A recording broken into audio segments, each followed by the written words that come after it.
Well, that worked pretty well, Patrick. So welcome, everybody. Speak Up Monday, episode 474 here at Tropical Nomad. Have a wonderful guest. I say it every week, but it really is a wonderful guest. It's taken us about, 4 or 5 years to get this rolling, I think. Yes, it has. Yeah, a really good friend, mutual friend in common, guy called Ben, if you're watching, which I'm sure he is. Ben, thanks, mate. Patrick, which I'm going to go into in a minute, today is all about community-led, right? How can you be a community-led business? Start a community before you start your business.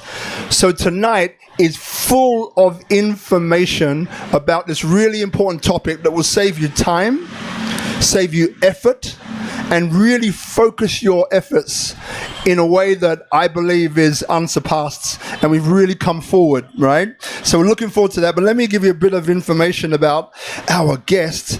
So, as I mentioned, Patrick Searle, a UK-born entrepreneur and the driving force behind United Founders. Now, if you haven't joined United Founders yet and you're a founder, you need to join. And we'll go into that tonight, okay? Bali's largest founder and leader community. We also have Bali Capital Connect, a super fast-growing WhatsApp group linking local businesses to real capital. So in other words, if you're an investor looking to buy a business, you need to be on Capital Connect. And he's going to tell us in a minute of the tremendous success he's had in such a short period of time practicing what he preaches. And then finally, the AI Accelerator Group, a community training platform that helps companies rapidly adopt AI, as I turn the page. And then with 15 years of experience building businesses across Southeast Asia, including one of the region's fastest growing digital agencies and creator networks, and having worked with over 1,500, that's 1,500 global brands, including Unilever, P&G, Indofood, Coca-Cola, Mercedes, and Nike. We're about halfway through now. Yeah. Patrick saw that one truth kept surfacing: when you build a community first, everything else gets easier. And because you understand your customers, so you solve real problems and you already have an audience ready to buy.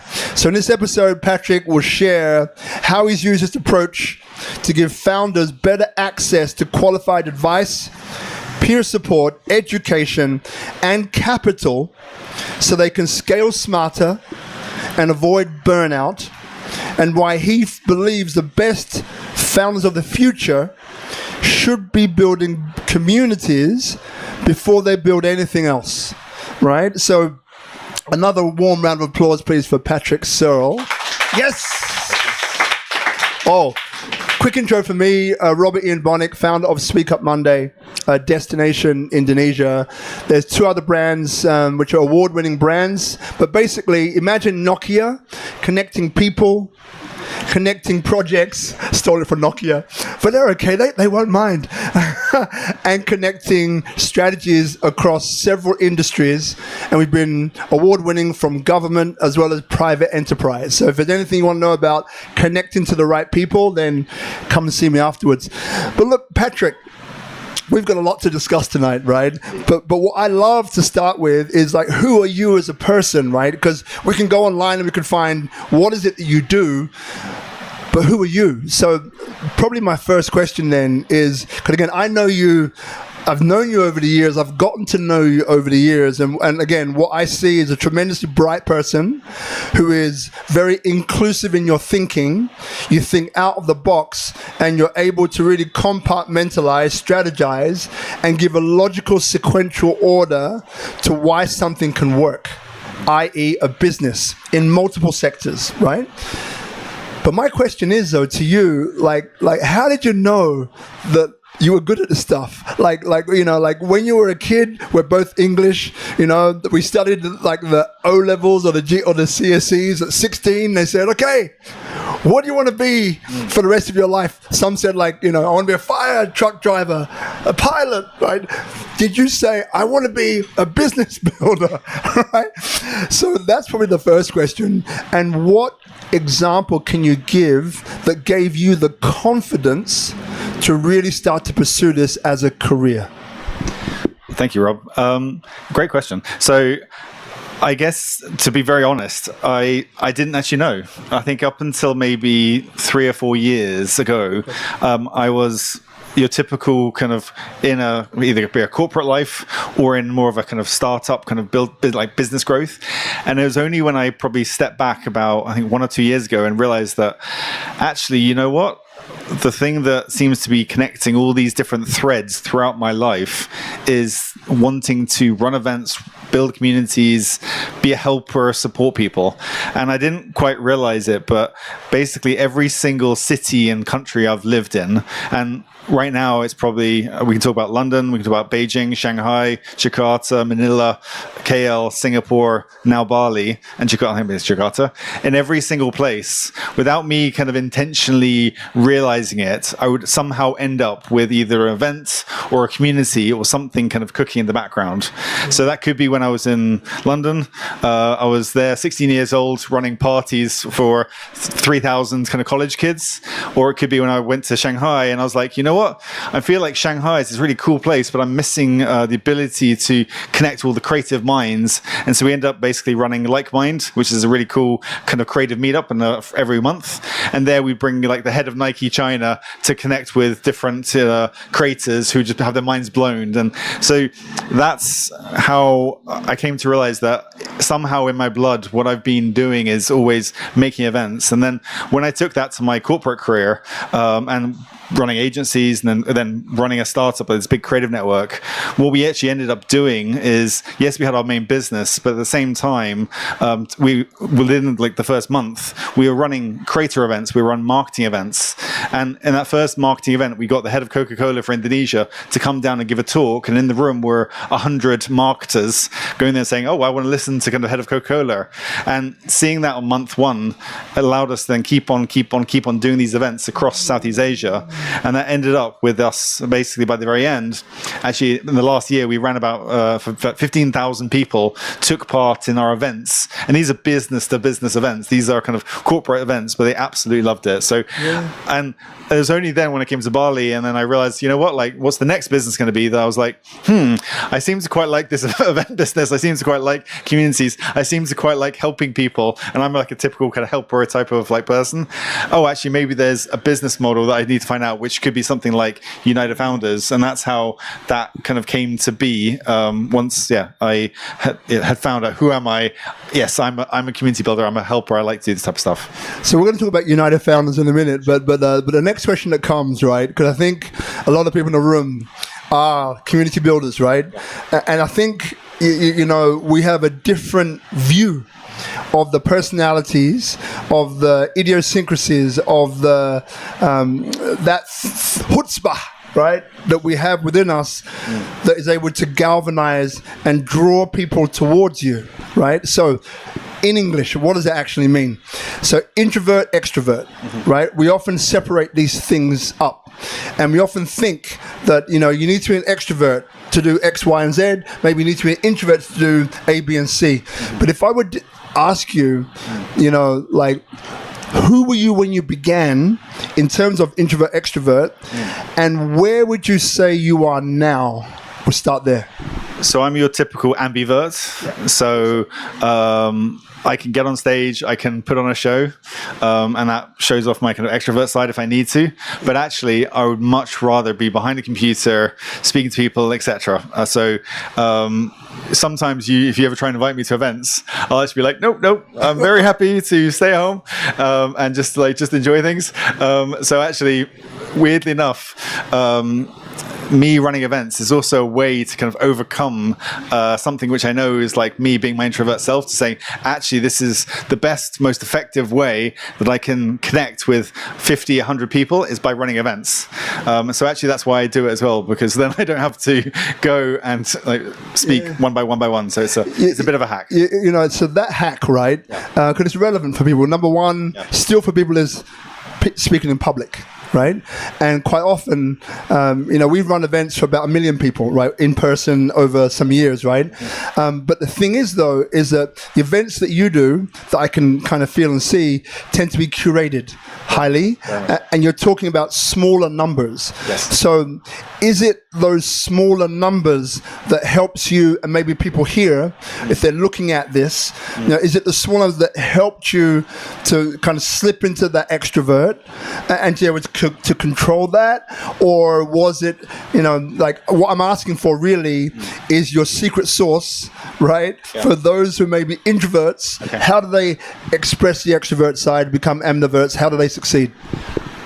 I honestly can't tell you the secret to that, for being an extrovert, introvert, and becoming ambivert. What I can tell you is just model that, or why I built United Founders and why I built communities. And it's very simply because I have this burning desire to say, I want to be able to connect with a certain type of people, and I'm missing having that kind of type of interaction. And that is what drives me. Just like a business, when I'm an entrepreneur, I've done, I think now I'm up to like 4 or 5 businesses. I'm the type of person when I see a gap in the market that isn't being filled in a clever, smart way, I just get this absolute pain to see it, to say, why on earth is nobody fixing that problem? And it really frustrates me. Yeah. So with communities, it's the same way. And what I'll say is that when it comes to anybody who's exploring kind of building communities, there's a really nice framework, and I think this answers your question. Yeah. There's a really nice framework that actually kind of I like to use that I think helps people maybe come out of their shell as that extrovert or the introvert and become that extrovert. And the framework that I love is called TRIBE. And TRIBE stands for terms, intimacy, belonging, what was it? B? B. And last one's engagement. Okay, G in these. So the one that's really important out of this, and there's the middle ones actually related to this, is back to belonging.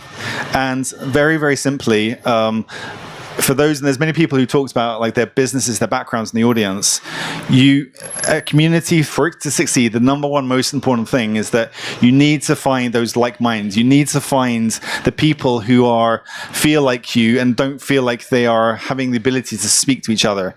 If you can find that belonging and that message, that's the most critical thing.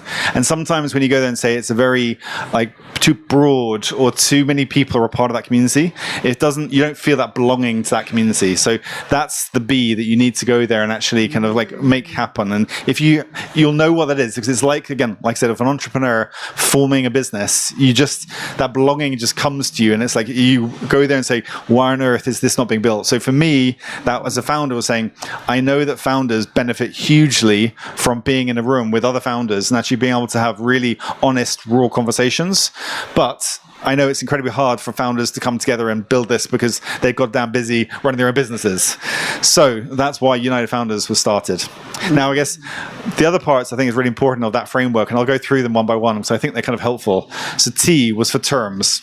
And for terms, it's really just very simply saying what you want to do is you want to have the typical football pitch. You want to be the referee of a community, saying, when you come to my house, there are certain rules. And when you come to my community, there are certain rules that you know that actually we're going to play by. And actually, people say that they don't like rules, but actually they love rules, especially when it's a community setting. So saying, great, this is where you're allowed to sell, this is where you're allowed to learn, this is where you're allowed to kind of make friends, this is where you're allowed to do other things. What you need to do in a good communities, and the ones that go wrong, is they often end up, and you probably know these as well, we have these communities which are all over the place with different content and random things happening, etc. If you're actually able to go there and actually kind of find ways to kind of set those terms in really nice ways, it leads to people being like, I like this, this clarity, this kind of thought, or it's almost like a calming thing where they can see that. So that's really crucial, and often people in the building communities forget that. Yeah. The next one I think was try R. Yeah. That is more about what we kind of call rhythm or rituals. And what people don't do on communities is they don't have this thing where it's for example, Rob's ritual for Speak Up Monday is every Monday, Rob will be here. and you know that that's the ritual, is that every like Monday, Rob will be doing our show, and so it allows people to tune in and allows people to go there and say, okay, I'm expecting that actually, although I don't need to be active, Rob will always be here and I'll be able to connect with that. And often people who are running communities don't have that ritual and don't have that way to kind of encourage people back to say, hey everyone, we're all going to be joining for lunch. We're all going to be meeting on a Wednesday afternoon, which is when we do our events. There's that ritual and that pattern that you want to be setting for the communities. So that would be, what's the one? The tribe. That's identity. So identity is really easy, is that very simply, like, and I've only learned this like recently over time, and I'm still pretty bad at this, but people actually like to be curated. They like to actually say, like, to be in a special club. And actually, for good communities to be there, you need to go there and sometimes say, I'm sorry, but this is not for you. This is not your people. So actually, you need to go there sometimes and be like, we are just for people who love this. And I know that you love this, and that's great, but actually there's a different community waiting for you, for somebody to go out there and be built. And the last part is E. And E is the easy one, or easy and not easy actually, because easy engagement. And engagement is got different words of social media, but actually for a community standpoint, that's when you got to go there and say, you need to get your audience to be creating that content, to creating the engagement, not you. And we're so used to kind of social media where you're on blast and broadcast, and your job is to be the clever one, the insightful one. What you need to do is actually allow the community themselves to start giving back information, because not only is it great for you, because you don't have to kind of be the one being the clever person all the time, which is, I love being that and letting everybody be clever, but it's also fantastic for these people because it allows them to go there and be like, I've contributed to this and I feel like I'm adding big value back to the community. So use that framework, and honestly, if you can nail tribe, all those different things, I can guarantee that any community you run will work. But yeah, the really important ones to your question, I guess, and again, for any extrovert, introvert, as you mentioned, is easy, because if you've got that belonging and if you've got that identity, it's so goddamn easy to then say, I'm here for my people, I want to lead them, and away you go. And that's how it happens. Raise of hands about belonging that you think is the most important of the tribe formula. Raise your hand if you think belonging is the most important one. Just a show of hands. Okay, thank you. Appreciate it. All right. We've spoken about United Founders, so let's get into it. Sure. So what is United Founders and how do people join? Okay, so this is where I'll be very specific. So United Founders is only for businesses doing above $100,000 in revenue. And the reason why is because there's so much fantastic, like this place, and like Rob, startup literature and people teaching how to kind of do the $0 to $100,000, but there's no literature or no support for people doing $100,000 for the next 10 years. And as a founder, that's incredibly lonely because you get to kind of pass, you're making some revenue, and now you're saying, okay, shit, where do I go next? And what am I going to do year 7? And all those kind of questions. So United Founders is for people and for founders who've kind of, we say for the scale-ups versus the startups. So the ones who've found their product market fit and going forward from there. And why it's so important, as I mentioned, is that this is a very personal thing. And actually, I was speaking to somebody this just literally today, or just before this talk, about burnout. But founders, I believe, are some of the most important people in the world, because they actually go there and actually create businesses. They're kind of bringing jobs to the world. They're helping the economy move forward. Yet, founders have something like 7-8 times depression levels, 3 times the suicide levels of your average person, because it's incredibly lonely to be the bapak or the guy at the top. Because you, unfortunately, like, you got nobody else, or lady, or Ibu at the top, because everyone's looking at you to be like, what are we going to do next? What are you going to do? Like, what's the strategy, etc. And you can't turn around to your life partner and say, hey, honey, or husband, I'm so sorry, but like, I know we've remortgaged the house and etc., but right now this business is failing. Very challenging conversation. Or you go to investors and say, hey guys, I know you just put in $3 million into us, but I think you're not getting that back. You aren't able to go there and have those honest conversations that you need. And so United Founders is to help founders be able to connect with other founders. And I hope make them thrive, but also help them have a more fun, supportive kind of entrepreneurial journey, which the world actually needs them to do. One of the things which I find about you, which is sobering, right? So when he says, I'm laughing because I know what's coming next. All right. Serious. It's a serious show. When he says, that is all about the founders, he really means it. So he is an advisor for me, right? He maybe doesn't realize that. By the way, you're an advisor for me, mate. He's an advisor for me. So I go to him with problems that I have and say, hey, what do you think about this? What do you think about that? And so on and so on and so on. I also come to him with ideas, right? Which I think will be good for United Founders. And then it's a little bit annoying sometimes. I got to be honest, but I love him, so it's okay. So I say, what about this one? He goes, Rob, how does this benefit founders? And I'm there going like, and I'm there thinking like, think of something.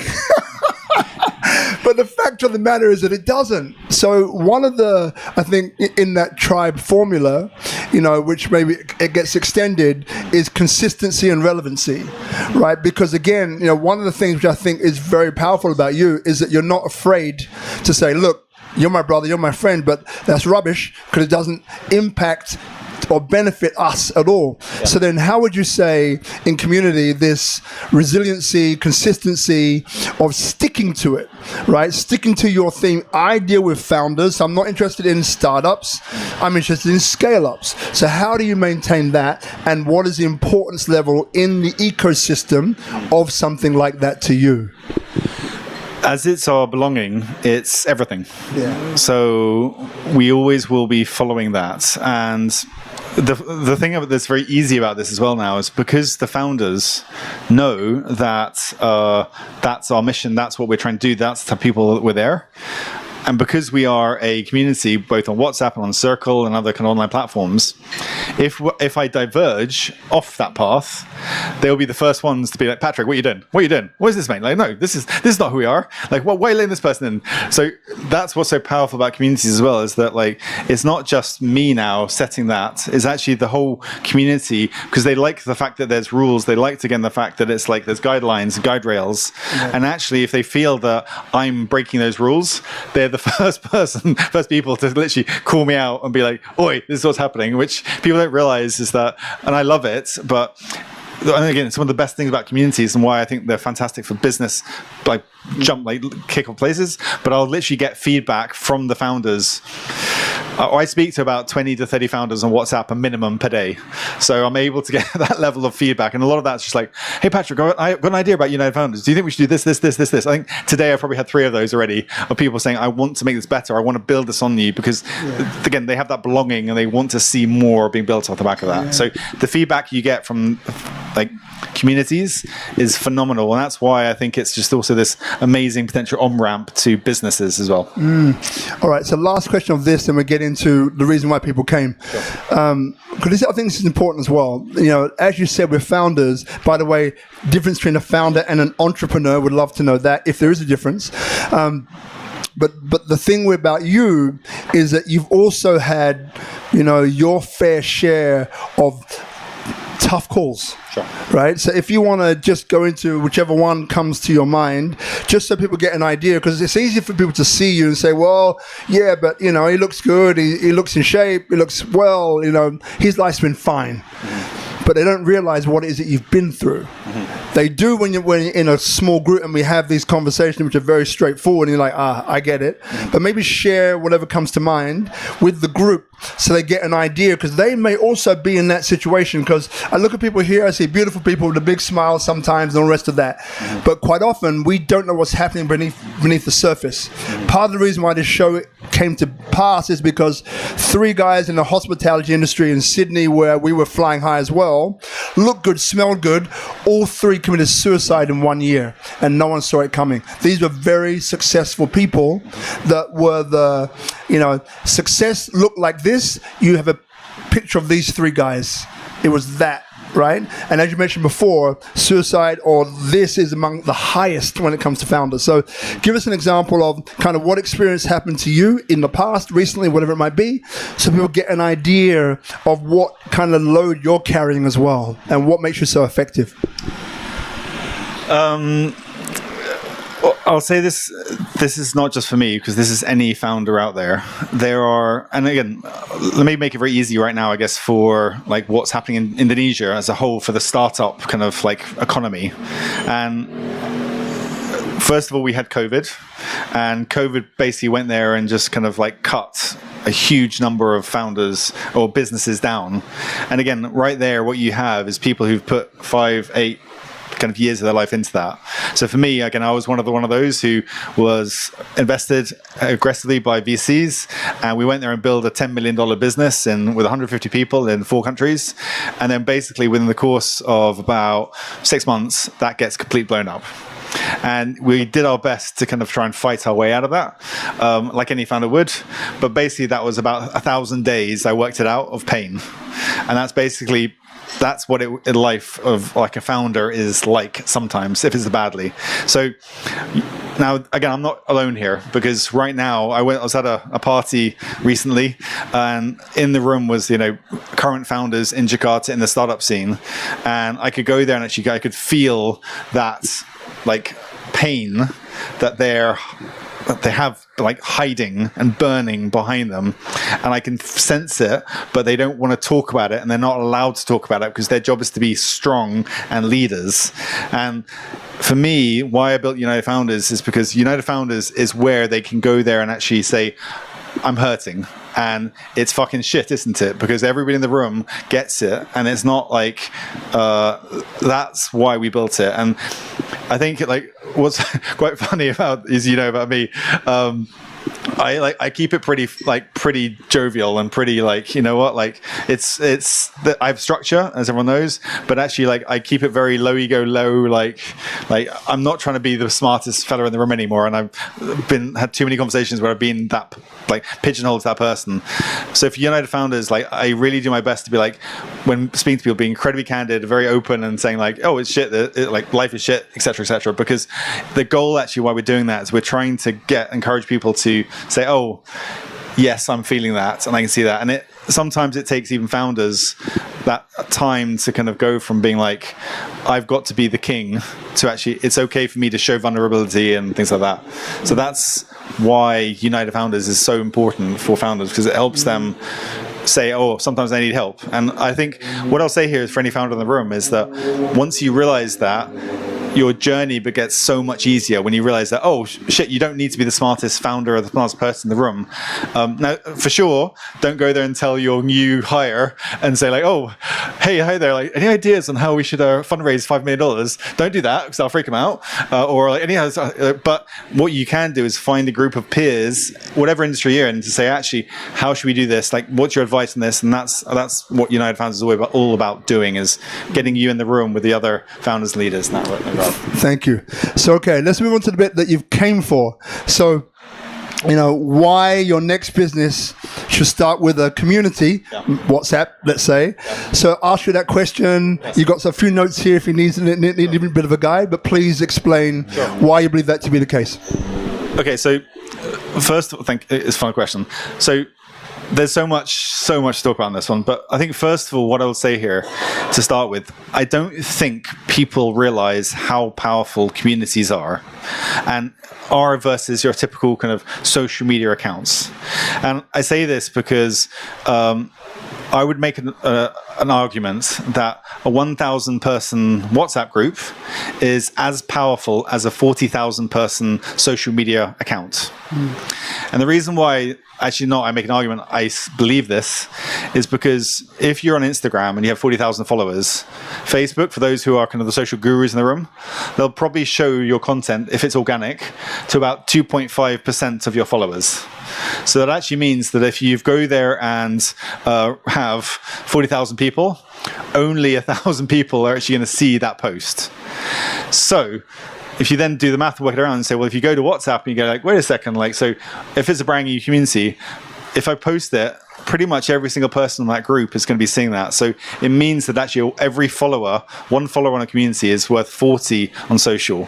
And when you start then realizing that, okay, then Rob now has 1,000, 2,000, 3,000 people in his group, you say, well, actually, if you put that on social, that equates to 100,000, 120,000 followers he now actually has. And that starts changing our perception of what we've been told by Meta and Google, etc., in terms of following counts. So that's just to understand the impact of that. And again, this then has tangible next order effects where it's okay, we now have actually 1,000 people reading that message. And okay, from that, it's going to be people then converting. So that'll be 5% will then convert to a sales of call, etc., and then you start seeing kind of interesting business numbers starting to happen off the back of that. So that's the first thing I think people don't quite get about just what's going on with WhatsApp right now, and they kind of don't realize how powerful a channel it is, and they overlook it.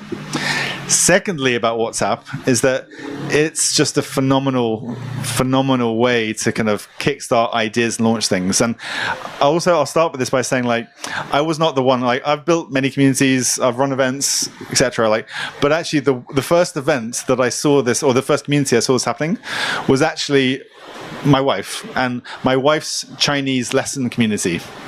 And I was there and I was like, okay, so I saw my wife frantically on WhatsApp. And I was like, what's going on? What's going on? And she's like, oh, I've got to get my homework in time. And I'm like, what homework? And she's like, she's on WhatsApp. And she's like, oh no, it's my Chinese homework. I've got to submit my Chinese homework to my WhatsApp group. And I was like, sorry, what is this? So she then started to show me that actually this very smart Chinese teacher had gone there and actually set up a WhatsApp group. And actually there was like 4 different WhatsApp groups. There was one where they would give the lessons, and it could be like voice notes, or it could be kind of literally like mini videos.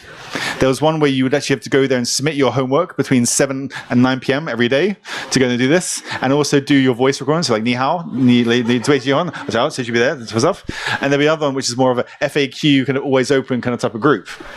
And what this Chinese teacher had done was had gone there and said, actually, if you want to be part of this kind of group, which there were 40 students, there was 40 students paying about 1.5 million, 2 million each per month. So this teacher, just using WhatsApp, had gone there and was making about 80 million a month, and had this kind of really thing just all based on WhatsApp. All right, so let's just rewind. Yes. So 80 million a month, yes, with how many people? 40 people. 40 people. Yep. 40 people, 80 million a month. Yep. Learning Chinese. Learning Chinese. On WhatsApp. Move the learning Chinese part. Yes. But when he told me that, something switched on up here. So just double checking. Is any of you doing that now? Raise your hand. Doing that with 50 people, 40 people, raising 80 million a month on WhatsApp. Right? Using a free application. Yep. Yes. Right? Do you start to see the power of this now? And I'll tell you the crazy one as well. That's like the Chinese teacher and making probably like times 8, times 10ing her salary. Then there's a phenomenal business out there called SGBVA. I'm not sure if those of you have heard that, but basically that it's a VA training company. And this company makes about $3-4 million a year in kind of training revenue. It trains about 2,500 kind of Indonesians, and it costs about $6 million per course per person. And that business is run on Telegram. So they go there in the exact same format I just explained to you on this kind of structure. They'll go there and have different kind of like courses, where's to do your submissions, etc., etc. So you by joining that community, that's what you get access to. You're like training to be a VA for Indonesia. And so it's not just even for like the 80 million a month, it's also the $300,000-400,000 a month business as well that can all be run. And I think what's also amazing about this, and we talked about this weekend, is that you mentioned it, WhatsApp is completely free. And this is hilarious because at the moment. And at the moment, true. But I think they'll keep it for now because it's a communication channel, but we'll see.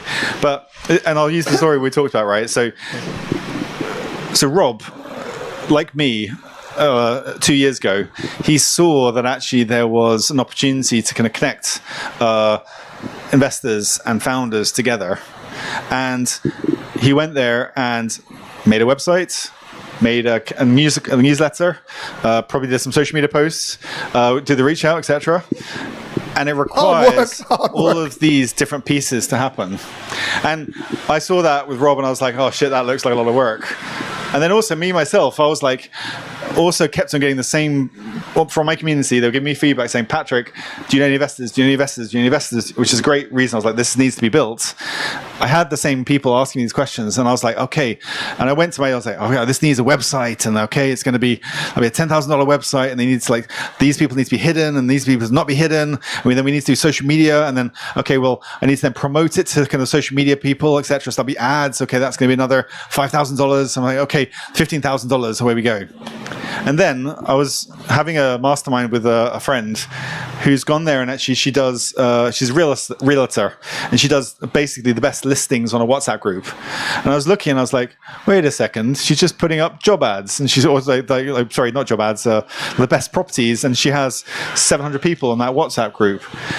And so what's also amazing, and what people don't realize about WhatsApp, is that as well as being free to start, it's also incredibly powerful to kick off, because you can go there and say, okay, now I've made a group, I've set some really good rules and the terms which help make it sure it's really clean, and now I can go there and invite in this room the 50 people that are in this room.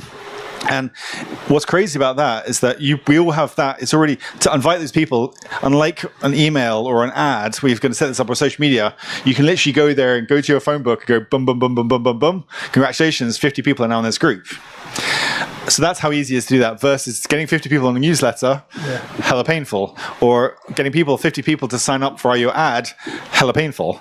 So that's how powerful the WhatsApp group can be. And then it gets even more fun, which is where if you're actually creating good content, if there's rules and there's belonging and matching the tribe framework, then people go, holy shit, this is fucking awesome. And they go then and say, hey, Detlev, you should join this group. And instead of it being this, they can literally go there and go one click, bang, join this group, and away you go. Here's the link to join.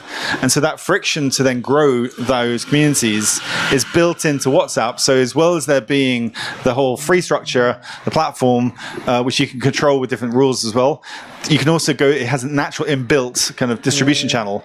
And that's why when we spoke about this before, is that we built something called Bali Capital Connect, which basically is a website that's locked, so only I can post. And to go there and actually submit deals, you've got to go there and actually create a form, okay? And why people, again, it's a good site, people like it, and within 3 weeks, that group has grown to 500 people on that group, founders and investors. 16 deals have now been published, and we've had to kind of about 20 actually in total, but 16 were published, and the average deal gets about 2 to 3 kind of investor reach outs, and that was something that I originally was procrastinating on for a whole year, saying we need to build a website and we do this type of stuff. And I saw my friend, I was like, oh, well, let's just make a goddamn WhatsApp group and let's lock it and let's give it a form, and boom, away it goes. And what's great about that, last thing I'll shut up after this, is that after that, people went there and they still go there to me and they say, hey, Patrick, that form is a bit broken, or actually like the question doesn't really make sense, or like, can you add a bit more of this? And do you mind changing that? And where we go. And so for the last 3 weeks, I've literally been just making tweaks based on the audience feedback. And this is why also communities are so powerful, is because you're actually able to get real-time feedback from because they have belonging and they want to go there and make it better. They'll be there saying, hey, Patrick, can you actually fix that, and that then makes the whole product better and better and better. And although I launch things very scrappily sometimes, I say to people, like, we make it 1% better every single day. And so by the time you get 3 years in, which is where we're at United Founders, now people are like, holy shit, this must have taken a lot of work. And it's like, it's just me listening to founders every day and saying, what do we think we can make better? Okay, let's add this, let's add that, that's the problem, does that work, does that fix it? And yes, no, and away it goes. So that's why I think it's a great potential on-ramp for people building a business, and why you should really seriously consider all of that. All right, one question to check in with you, give him a break. We should have water, but I forgot. He's got water, I forgot mine. Damn it, I knew I forgot something. It's okay. So, raise of hands so I can see the hands are working, right? Who here uses AI? Raise your hand. Great. All right. Who here, be honest, does not use AI? Raise your hand. Cool. All right. Who here is concerned about their future prospects in terms of AI kind of taking over what you do? Raise your hand. There's a few honest people here. Out of the room, I think there's some dishonest people here not telling the truth, but it's okay. So this next conversation is really important, right? We had this conversation a few days ago, and I think it's really, really valuable, right? So I think, and I'll let Patrick get back to this in a second, but all kinds of predictions have been made from various experts about how quickly AI will overtake or replace human beings in their various roles. Let's take out human beings so it doesn't sound so draconian, but we'll replace roles. We'll replace content production. We'll replace the industry of lawyers or whatever it might be. And for those of you who've been sailing close to the wind will realize that this is actually sped up. Right? It's gotten faster and more widespread than it was initially intended. Right? So what you're about to hear is going to make you smile. I believe it made me smile, right? And it's about, how you can future-proof your business through communities. So now I'm going to pass the ball to you. So, a bit closer to you, the microphone. Okay. So essentially, what Rob's talking about is that, luckily enough, in United Founders, we have some incredibly smart, but also scary kind of AI founders and people who are running billion-dollar companies who are literally in the front line of this type of stuff. And they go there, and we had dinners. We do events every week. And one of these dinners, they went there, and there was a founder who's running a $3-4 million a year business. And she said, "Oh, it's okay. Like, I'm going to go there and do this and this and this and this." And they turned around to her, and actually, no, we didn't turn around to her, but we didn't have the heart to tell her, it's like, your business is basically going to be dead in 2 years. Because not just you spinning up and becoming the AI version of yourself is what you're thinking can support you. It's actually that we can go there and somebody can vibe code your business saying, "Hi there, I want to be a psychologist over this, and I want to go there and actually be build a business in the membership course within the course of 24 hours. And you're basically, what you thought was a moat and protected is basically gone. And that being said, why I think also communities are so powerful in this whole equation is, and that's what we were talking about, is that this is a really beautiful model that comes from, when it comes to AI and how you want to think about it from a business standpoint, is that you either want to be incredibly close to AI, so you want to be on the front lines, you want to be in Silicon Valley, you want to be like in China, you're going to be doing all the fun things, or you need to be as far away as possible from that. And as far away as possible from that, happily, I would say, is communities. Because as much as the robots can take our jobs, they cannot take our social skills. Our freedom! Braveheart just came through. Sorry. What happened again? Maybe ignore AI girlfriends, but that's a whole other conversation. But no, so what's so powerful about communities is that actually humans by our very nature want to connect.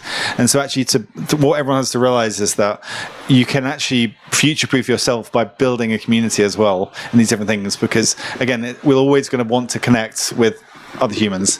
So that's why I think it's like, I love the community business as well, because although AI will get scary, I do think that actually humans always want to be humans, and there we go. Love it. So now comes the time to be led by this community. So questions. Now, while you're thinking about, some of you may have questions immediately, you're going to realize now one of the reasons, in a very nice way, may I add, that I asked each of you to speak on the mic is so you're not afraid of it. So when it comes to asking questions, you already know to put the mic.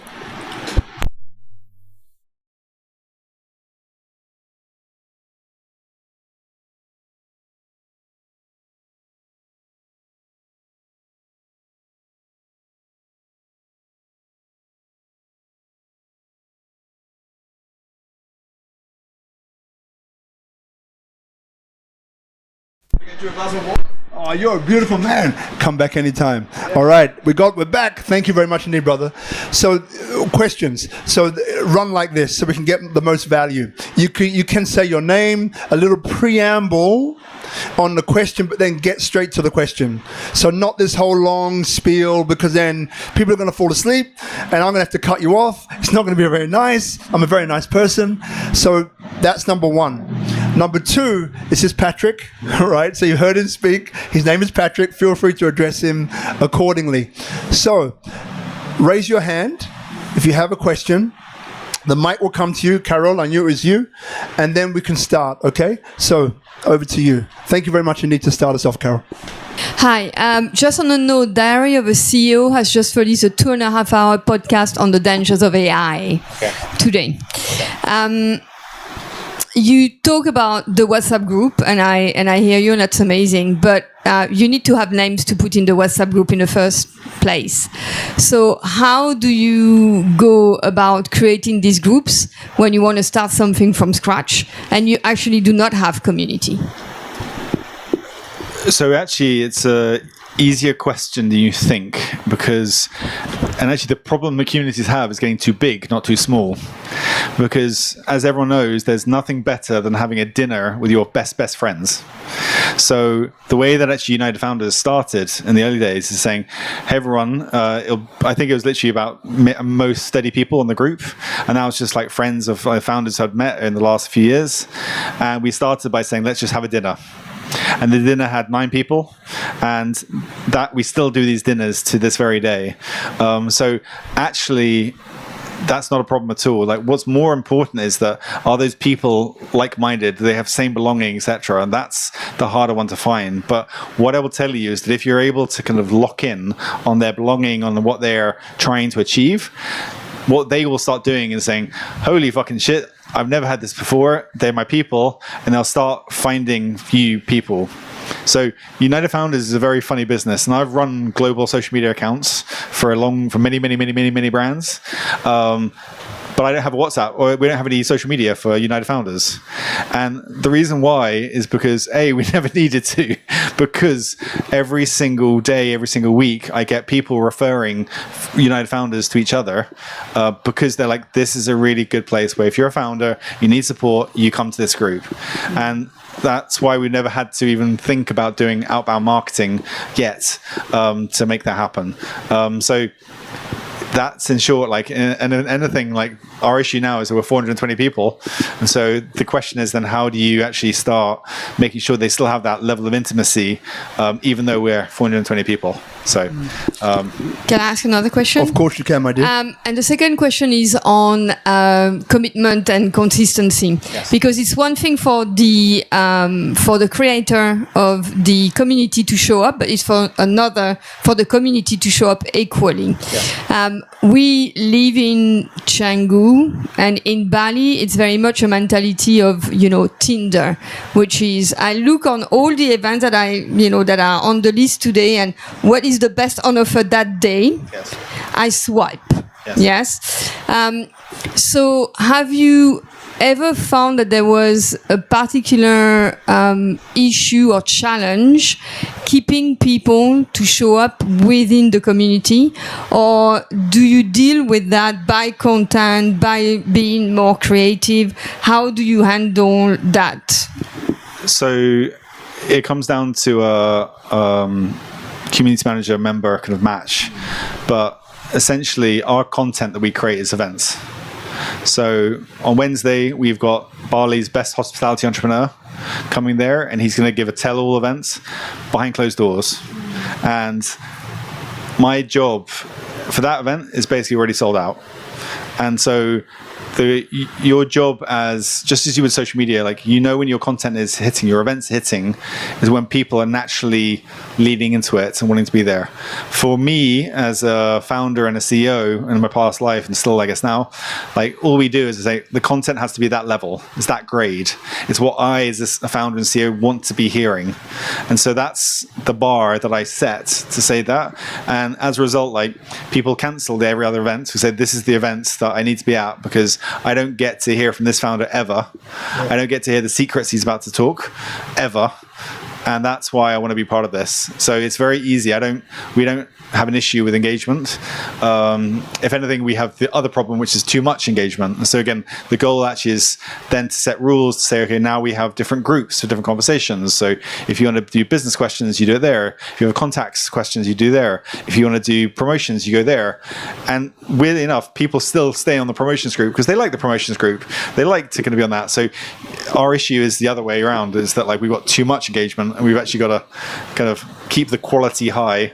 So that's actually how we do. So I know the speaker that's coming, and he is top shelf, amazing guy, and he doesn't really. We're good friends as well. He's good friends, and we're good friends. He says it one-on-one, but never in a group before. I've never seen him do a group discussion before. And that, again, when you're talking for a guy of that level, of that caliber, of that level of honesty, sincerity, and authenticity, if you're in the hospitality movement and you're wondering how to do it, that's definitely the event to go to. Yeah. Other questions? Raise your hands. I know you're out there. Yes, Austin. I was thinking about you, Austin, actually. I was going to call you out. I'm so glad you raised your hand instead. I was thinking about you too, Rob. All the time. You see what I mean? It's a bromance coming back. Wife and kids don't mind. It's fine. Hi, Patrick. Austin here. I'm just curious if you don't mind sharing, more specifically on how you've helped like big brands like Coca-Cola and Unilever and what you might have done for them and helped them in. Sure. So my background before I was like my current role as United Founders, I was basically an advertising marketing specialist. So my first job actually out of university, and what I studied at university was Chinese and economics, but my dissertation was actually on the network's kind of structure of Chinese Luntan groups, which is basically BBS groups. So I went to basically work for a company that's like the NSA for China, going there and actually scraping the Chinese internet and doing network analysis on how people were actually talking on big groups. And what we would then do, you're asking the real question here, what we would then do is we'll take all that data and then sell it back. So we would have big clients like Nike or L'Oreal or Unilever going there and we'd be telling them what the Chinese population was saying online at that very last minute. As part of that, there was also a few communities that were being run there on the BBS groups, and they would have like 3 million Chinese people. So actually my job was to kind of analyze and as a researcher do that. I then parlayed that into working for Wan Kendi, which is basically the guys who kind of came up with the Nike "Just Do It" slogan, and then also the kind of the P&G like later stuff that you've seen with the Old Spice. That's them, and I learned the trade as an ad man. So did that for a year, and then I basically got headhunted to Jakarta, and I basically ran an agency called or the digital side of the agency called Ogilvy, and at Ogilvy we basically were the fastest growing corporate. Again, agency or digital agency in the world for them actually at the time. We won 18 clients, corporate clients. And back then, this was 15 years ago. So we were basically teaching them how to do social media. So it could be Pons, it could be the Indonesian government, it could be everybody. We're basically helping them do advanced and modern, what everyone would say modern social media. 15 years ago is what we were doing for them. And then I took that into the next one where we built the biggest creator network in Southeast Asia. And I was working with all the influencers and celebrities. So, and I, unfortunately for everyone, taught everyone how to do influencer marketing and content marketing at scale using big, like $3 million big brand spends. So that was like the last business. So that's how I kind of my career in corporate marketing, but it's pretty boring to be honest. Like after a while, it's just like, because you get very bored of being like having to be the big man in corporate life. And I find that with communities, you're able to just help people. And again, ours is a paid membership community. And that means that actually that it's kind of like insurance. Like you pay a little bit, but you get a lot of access and you get a lot of value to it. And that's what I absolutely love about this business as well. So yeah, that's how it operates. Great question, Austin.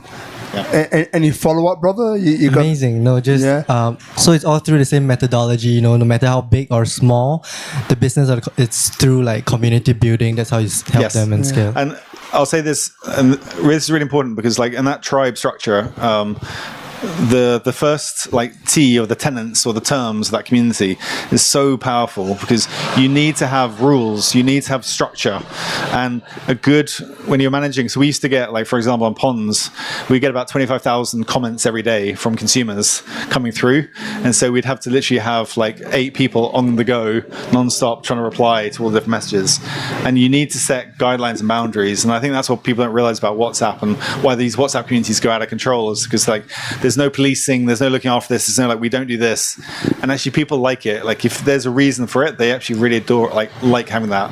So having the rules and the guardrails is so crucial. So yeah. Now, just before your question, Lenny, so Patrick has 2 kids, beautiful wife, a great family. So you mentioned earlier on about avoiding burnout. So people here, some may be in a position to join United Founders, some may not. But I think one thing which pervades all of that is that anyone who's on that founder's journey, burnout is on the trajectory for a lot of them. So maybe if there's 3 things or one good thing, up to you, that people can take away who are watching or either here in person, like how do you avoid burnout? If you have a family, how does that work? And how do you avoid burnout? What would you say? Okay, so step 1 is find a peer group. So I say this not because really it's the ability to actually go there and truly express your feelings and truly be help you communicate. And it's so much easier when they're all they get what who you are, who your person is. It's so much easier. And I really say this, like, it doesn't matter. You don't have to be a founder. The reason I have a founder group is because I'm a founder. If you're a psychologist group, you do this. If you're a teacher, you do a teacher group, you do this.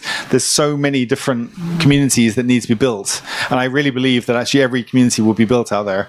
So that's really step 1.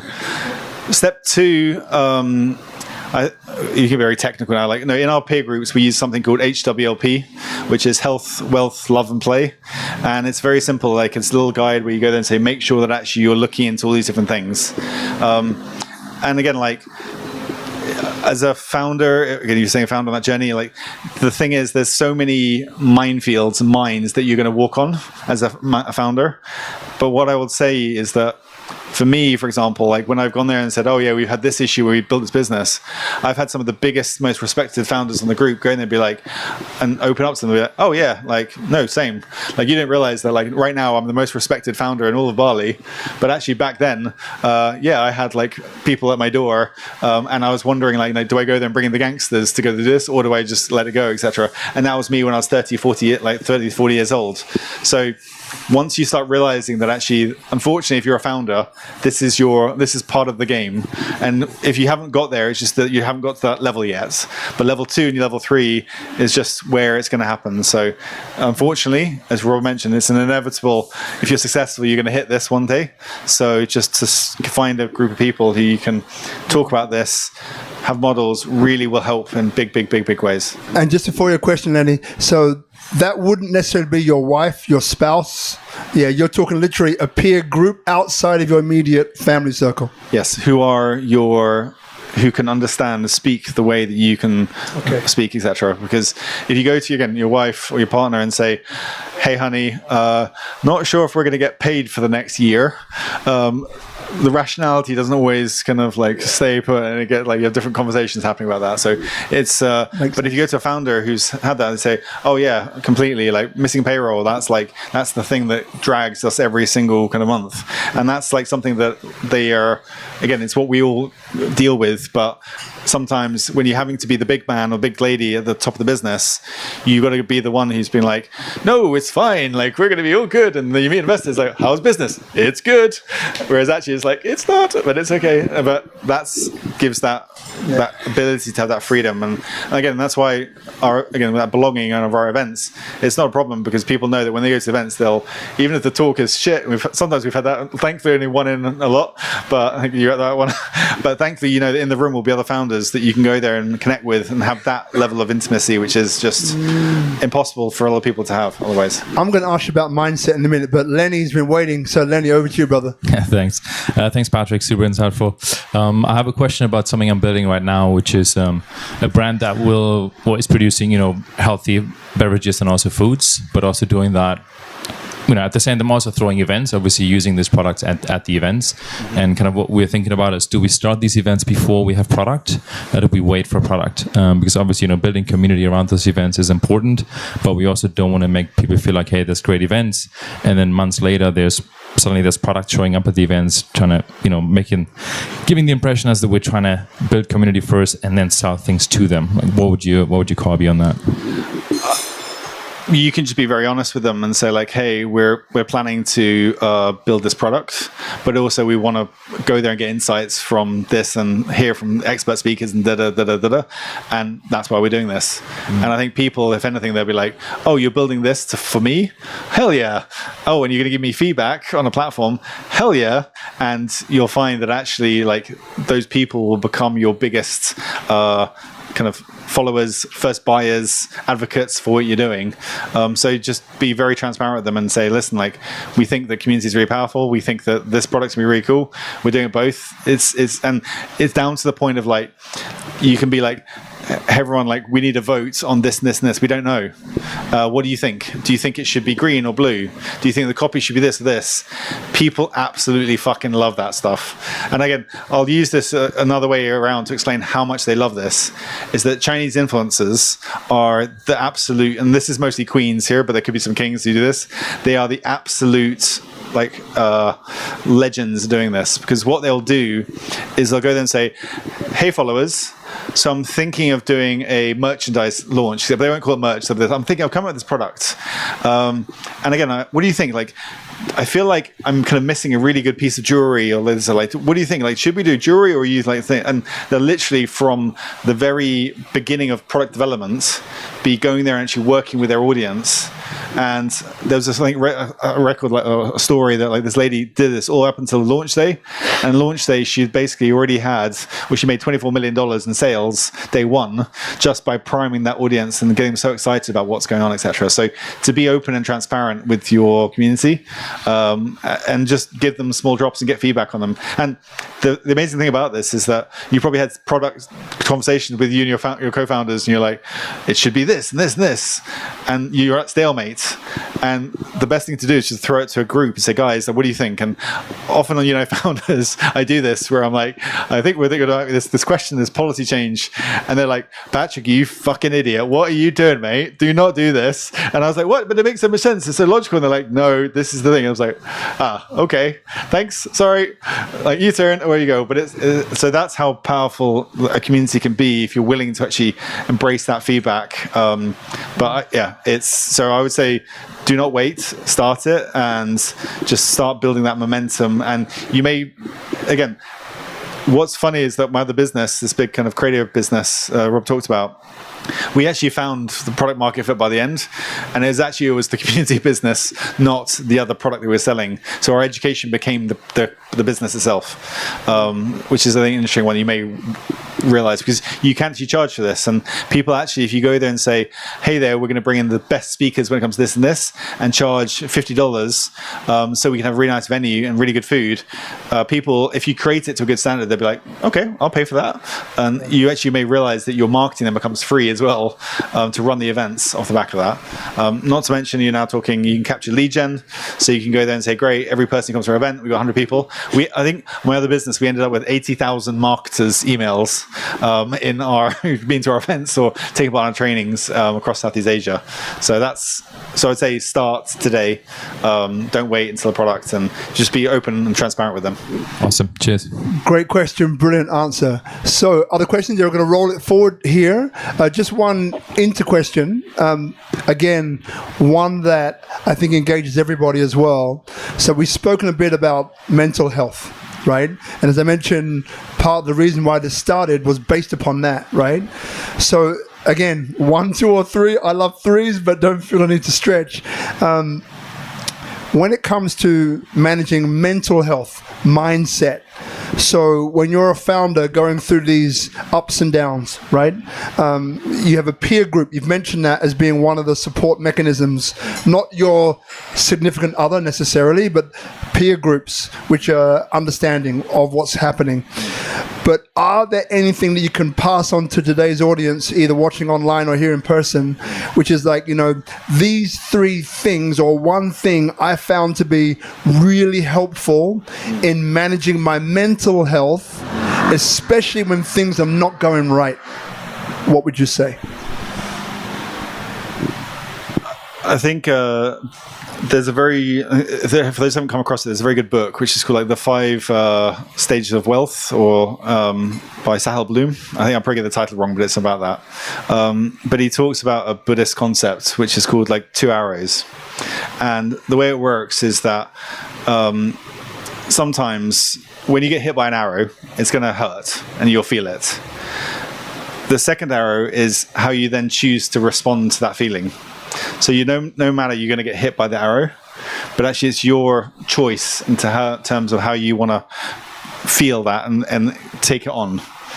And it's a very conceptual thing. It's very hard to do, but actually if you're able to go there and say like, I can take the hit, but it's up to me to choose how I want to bounce back from that, respond to that, and then keep on getting hits. It stops you getting slowed down per se when you're dealing with anxiety. And this, in the book, Searle talks about some people who've got terminal illnesses and they know that they're going to die, but at the same time they say, but it's up to them to say, I can choose what my life will be, because I've taken the hit, I've taken the arrow, but I don't need to take the second one and I can keep on going. So I would say that is, if you're really going through the trenches and through like that, but also like, yeah, as you mentioned, like I used to say that and joke to my team is that like, if you're a founder, if you're a business leader, your job is to be a sea ship captain. And they used to joke because it's a sea ship captain, but a sea ship captain is looking for the waves. So like, if you are a founder and leader, you should enjoy the waves and be at one with the waves, because if you don't want to be a sea ship captain, that's fine, but you go to the beach and you kind of sit on the beach and there'll be no waves, it'll be very boring. And for a founder and leader, that's not what it is. So by taking on that job, you have to accept that there will also be days when you are falling fast and rising up fast, and that's just what the journey is. You know, going a bit deeper into that, and we're coming to your question, I think it's like this, right? And this is a personal one, which I feel might have relevance. You know, so, okay, back in the day, for whichever reason, I became this actor and model, right? So when I was working, my self-esteem was high. When I wasn't working, my self-esteem was in the toilet, right? Oh, no, I'm rubbish, I got nothing. So it was incredibly, inextricably linked to the work that I was doing. I was unable to separate them and say, so in other words, to be, if I've got no work, I'm not working, and everyone else is working, everyone else is busy, everyone else is making money, I'm not, right? The way the world seems. Yet my self-esteem can still remain high and still remain confident within myself. You know, like right now I'm not working, but I'm okay. I'm working on working. I'm working on skills. I'm working on how to get better at this. I'm working on how to get better with my improv. I'm working on how to get better with my delivery, and so on and so on and so on. And this was a way that kept me on top of my self-esteem game even when I wasn't working. So number one, people in the audience, be honest. Do you ever suffer from that? Raise your hand. Raise it high, high, high, high, high. All right, cool. More than half of the audience. Great. So then how is it that you do this? You're going through this period where maybe things aren't going well, and you connect it to yourself and your own self-esteem, which I believe you should cut that cord, but it's hard because it's so personal, right? I'm not doing well. It's not working. My wife's at me. My kids are at me. I can't do this. I can't pay the bills, whatever it might be. Like, I feel terrible. How do you respond to that? It's a very good question. I think these days, what I'll say is like, my job was once upon a time to be an advertising executive. So I was the one making the pitches, winning multi-million-dollar contracts in the room with decent people. And honestly speaking, the advertising marketing industry is a horrible industry because you have to have a huge ego. And I think also when I went there and built like my first startup, it was in like, you know, we went there and said we were changing the world.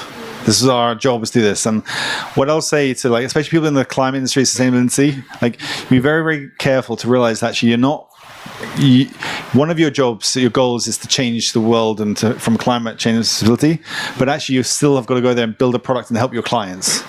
And sometimes they forget track of like that message, which is like you're actually here to help your clients, the people, and hopefully help change the world. So you've got to kind of basically lose your ego and take it down a peg, because that will help you in very, very big ways. And that's why, like, mostly I find that if I'm feeling like this, it's mostly because like my ego is getting inflated or etc. So that's why I try and do my best to have very, very, very low ego and just like keep it. And it's not no ego, it's just low ego, saying like I'm not here to be King Patrick anymore. Like I don't want to be King Patrick. I'm just here to be Patrick. And I say that will help a lot if you're a founder in that room. And and some industries don't allow you that, but then I'd say if you can find a job to do that, or a role that does allow you to be that person. So, yeah. Thank you. Question, brother. Hi, Patrick. You talked about how important belonging is in community. Yes. But it's maybe a bit hard to define, a bit ethereal concept. So I was wondering how you would build that. Does it come naturally, or is there certain strategies that you do to curate it? And maybe not just specific to your business, but other examples where you've seen communities built like that? I don't actually know. It's good questions, but I can help you find it. So what do you do again, if you don't mind me asking? I've been involved in investment and been building a villa recently, so I'm just finishing that now, thank God. So I'm ready for a new project. Okay, so what I'll say is like for the belonging part, if I was everything, it's like it's kind of where your mind wanders, always. So like you could go there and say like my mind is going to wander towards Arsenal Football Club. My belonging is an Arsenal Football Club. My mind could wards towards, I think there's like the surfing and the diving, or the combination of that, and saying I need to be the figurehead for people who are doing surfing and diving.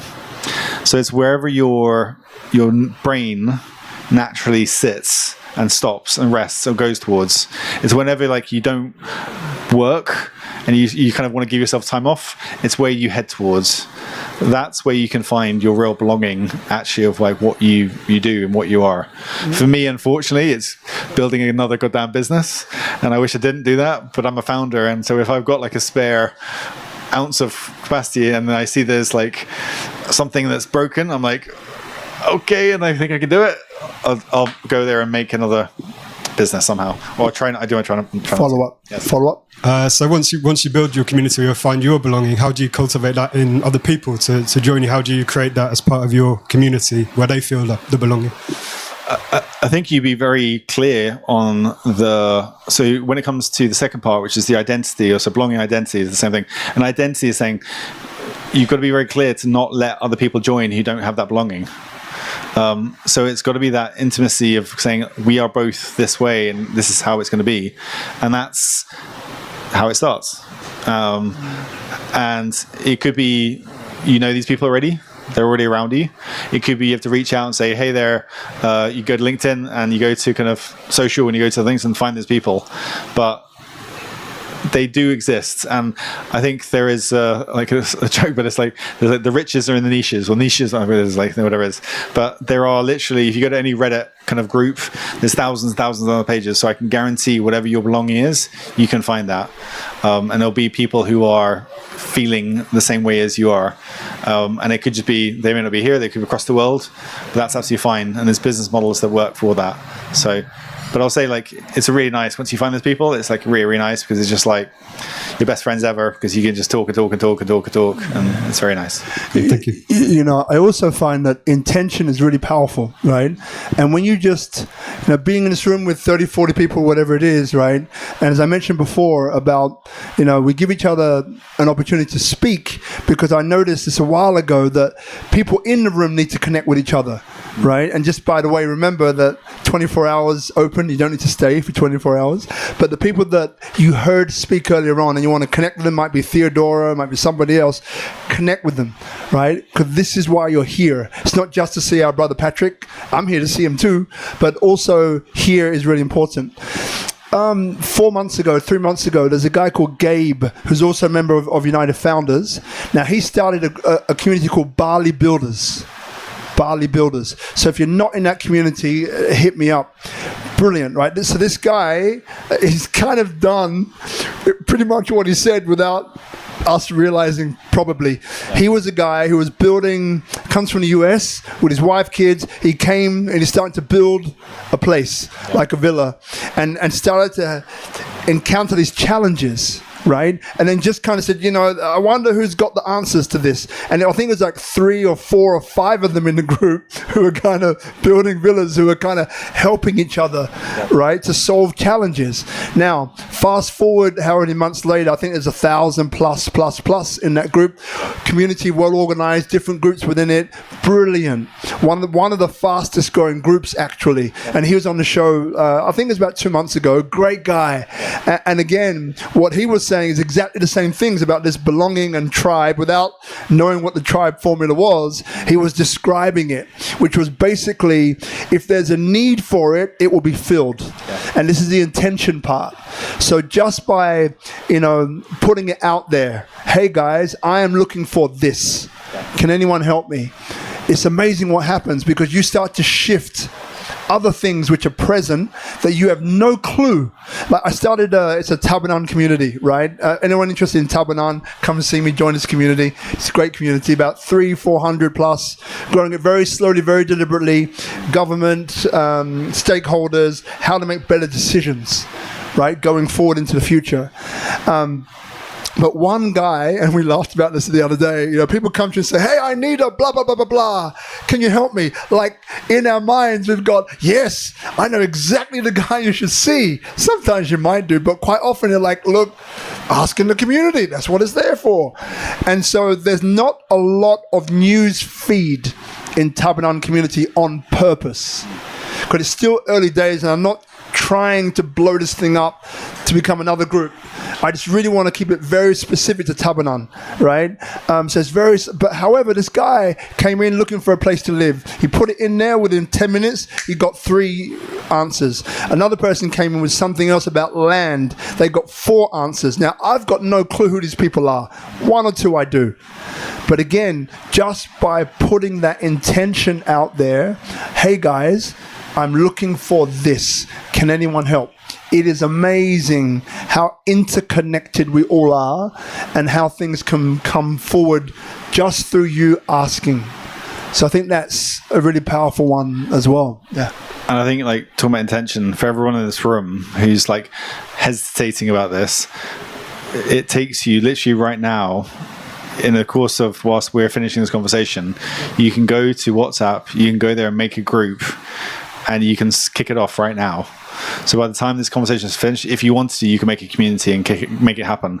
And that's the intention, where you can say, you could be building the next 1,000-person Bali Builder community if you just go there and open up your WhatsApp and make that group and go from there. I think you don't realize how easy it is to do that. And yes, there's nuances. Yes, there's secret tricks and things like that, which is the tribe stuff. But yeah, if there's a purpose and a belief in that. And again, what I'll say here as well, just I didn't talk about a lot, but WhatsApp is also very, very powerful in that you get a lot of admin controls. So Rob also mentioned that on his your broadcast one, on your broadcast one, that's only Rob talking. So that's where you basically, it's like a newsletter actually. And I had some people saying hey Patrick, your thing's like a newsletter kind of channel. So one of that is like newsletter. You can also go there and say, okay, I'm going to make sure that everybody who joins probably is requested. I've got to see who this person is. So there's no randos joining, and you want to check and make sure they're legit. All the people joining the Tabanan community, it has that power. You've also got the ability to say, okay, just simple forms. So you can go there and say, if you want to go there and actually ask a request or post a listing, boom, make a form, and I'll do this. And by doing that, what it does is it keeps the standardization of that community. So it means that actually so if you look on Bali Capital Connect, it's always revenue, profits, valuation, reasons for selling, etc. So it's the same structure that we force people to do that. But people like that because both the sellers like it and also the investors like it, because it's always the standardized product. So what people don't realize is that actually it's got more power than you think it has as well to manage these big communities. And then we're talking about groups actually, but then you have communities now, you can have different subgroups, which is what Bali Builders, what United Founders does, which is question group, boom, boom, boom. So these really can expand quite big. So yeah, really think about, for those of you thinking, I'm going to build a website, I'm going to build a social media with this, you got to build a WhatsApp group. Start with that.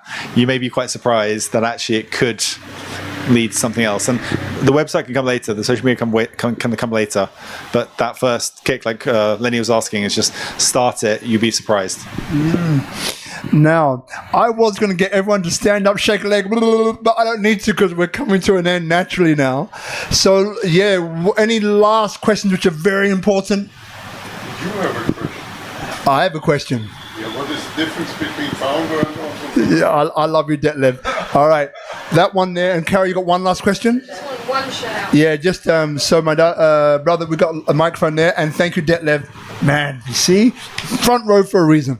I just want to tell everyone that there is a book that is actually called Tribe, written by the marketing guru of all marketing gurus. His name is Seth Godin, and it is a key book that everyone needs to read if you want to build a community. Thank you, Carol. Can I say also one last thing? Because I think there's a lot of people who want to be community builders. Right now in Bali, there's about 4 businesses that are actually looking for community directors and community leaders, but they can't find people.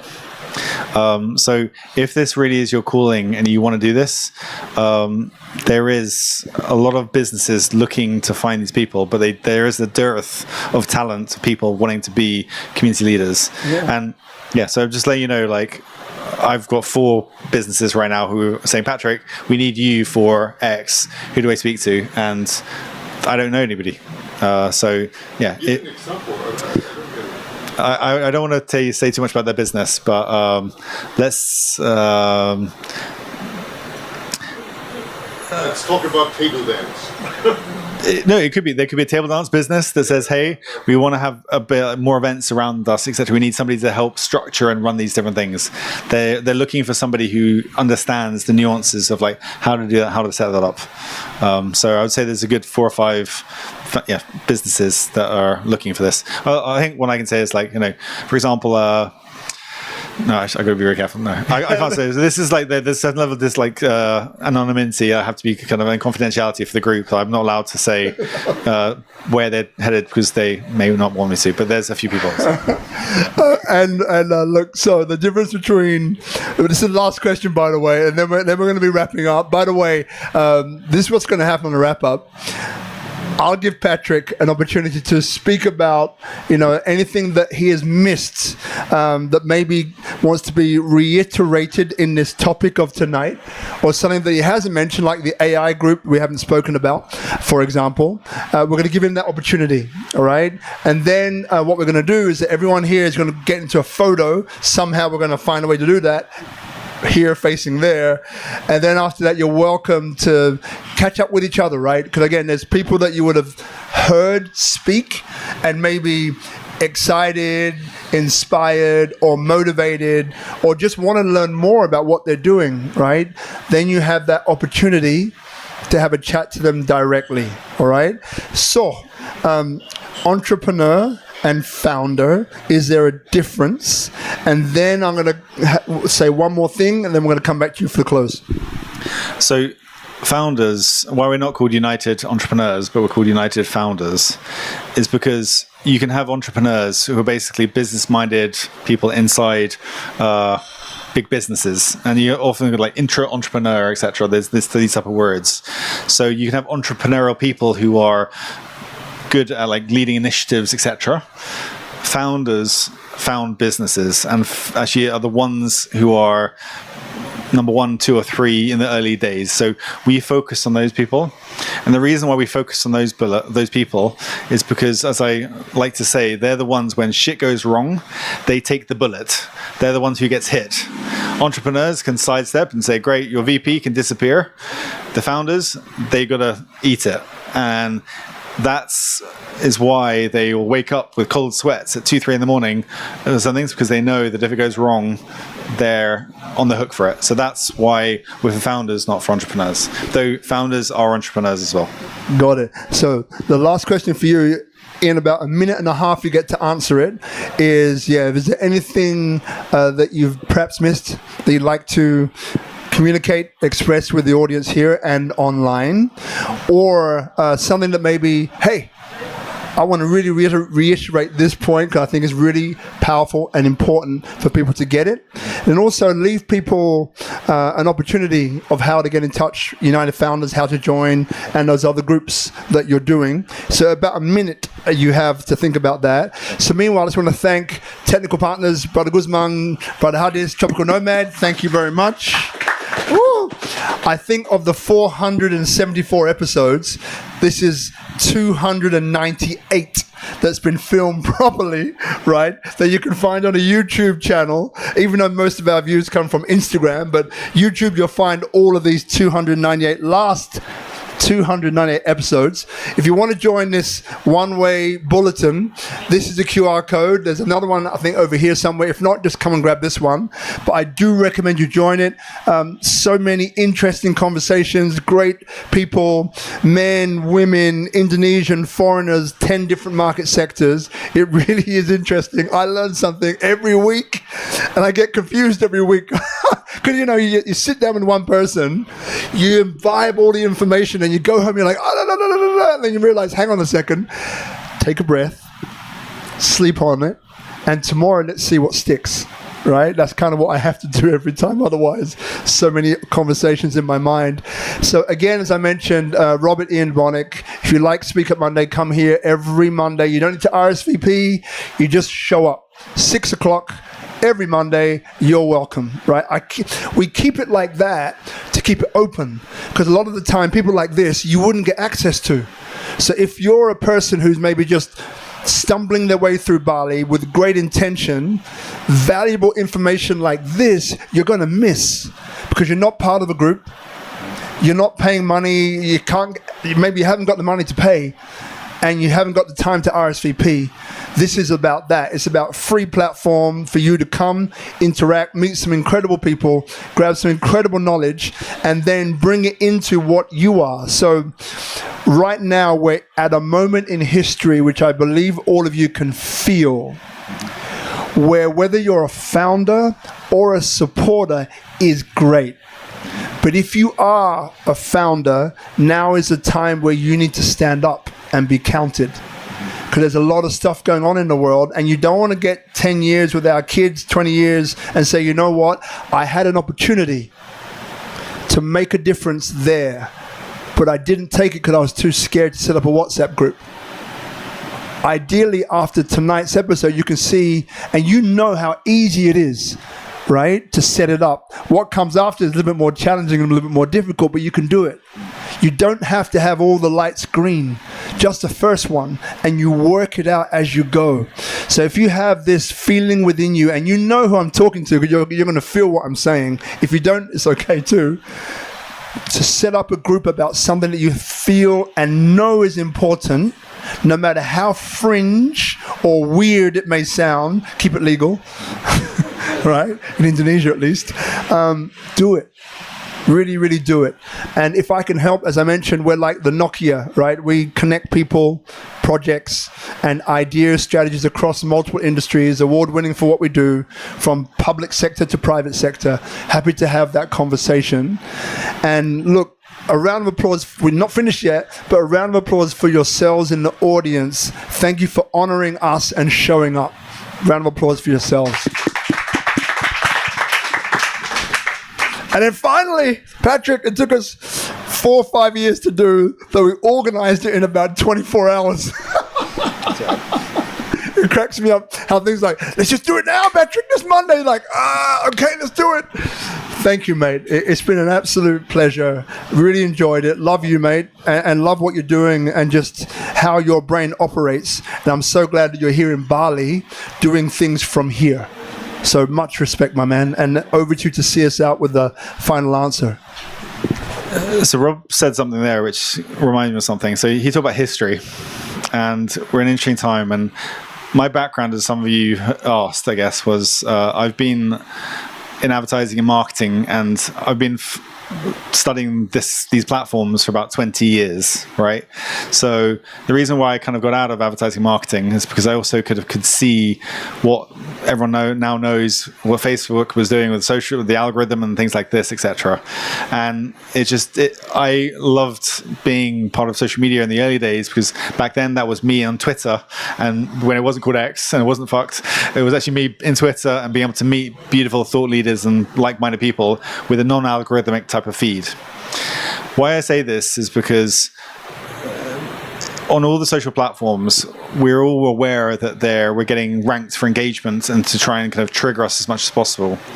And what's very interesting is that the swing back against this is not to have to worry about big followers, etc., but actually to have to worry about, or not to worry, to form small groups of people, 20, 50, 100, who actually are able to have really deep and meaningful conversations with.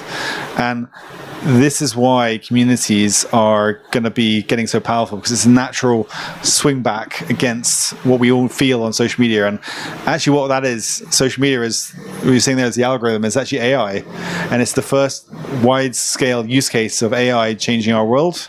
And communities and WhatsApp groups or anything that's like historically done is actually a way to fight against that. And what I'll say again here is that every single one of you has that belonging, has something that you wake up and enjoy and do, and it doesn't need to be business related, but that's an easy one to monetize. It can be a passion like me, Arsenal football. It can be music. It can be cooking.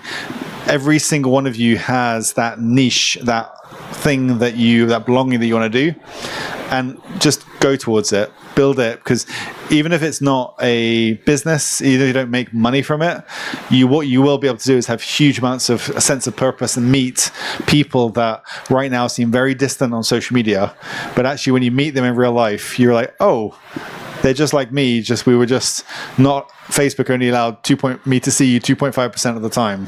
Whereas with a community, you can see them whenever they go to the next event. So in that one, I would just encourage all of you, just please really lean into it. And it's a lovely, lovely business. It's I've never been happier doing this. Like, you're just there to help people and bring people together. And it's a very, very nice business. So yeah, if I leave one message is, don't be shy. If you have that belief, as Rob said, make that WhatsApp group. And yeah, for us, very simply, like if you're a founder or leader of a business that's doing above $100,000 a year in revenue, or you've previously run a business that's doing that, you're very much eligible to come join us, United Founders. And that's our belonging, that's our mission, to support those founders and leaders. And it's unitedfounders.club. You can try messaging me on Instagram. I'm probably not going to respond to you because I don't even know the password anymore. But you can find me on that website and you can apply and have a conversation, a chat with me, and we'll sit down, we'll have a face-to-face chat. And if you're allowed, if you meet the criteria, we'd love to have you in, and you'll join a very warm, welcoming group of people who, although there are 3 or 4 billionaires on there now, every single one of them, even if they're a billionaire, thinks like a founder, and so they get just as excited as your small little business, even though they are other type of stuff. And so so we welcome, if that's you, I welcome you to kind of come join and apply. And Bali Business Connect, that's just it's if you're a business that is searching for a really good investor, or you're an investor looking to invest into lots of different businesses, please do join. And I'll say that group is just absolute fantastic education, because every single listing has the price of how much revenue they're making, how much profit they're making as well.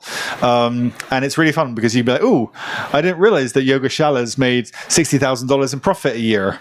Or, oh, I didn't realize that cafe over there, I can buy that for $100,000 and make $100,000 profit next year. Or, the last week, which is a chuckle, was that actually circumcision clinics are really, really profitable, and you should be investing in that. And you'll laugh here, but they really are very good businesses.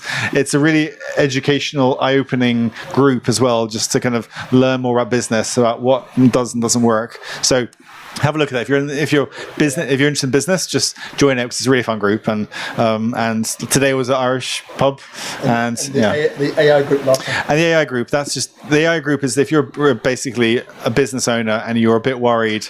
It's called AI Accelerator Group. If you are a business that is worried that your team is being left behind, and you're being left behind on this, it's built with 3 different basically education modules to help people get on to AI, and so that and it's done in a really nice combo that we've got these little training courses, but at the same time they're literally live 9 to 5 Monday to Friday people who can actually go there and help you fix your Zapier prompts and write the code for you and basically sit side by side when you run into any issues. So it's kind of part support, part education. So if you're struggling, search that, and that is AIacceleratorgroup.com. And so that's it. Patrick Searle, round of applause, everybody. Thank you very much. See you next week. Thank you, Rob.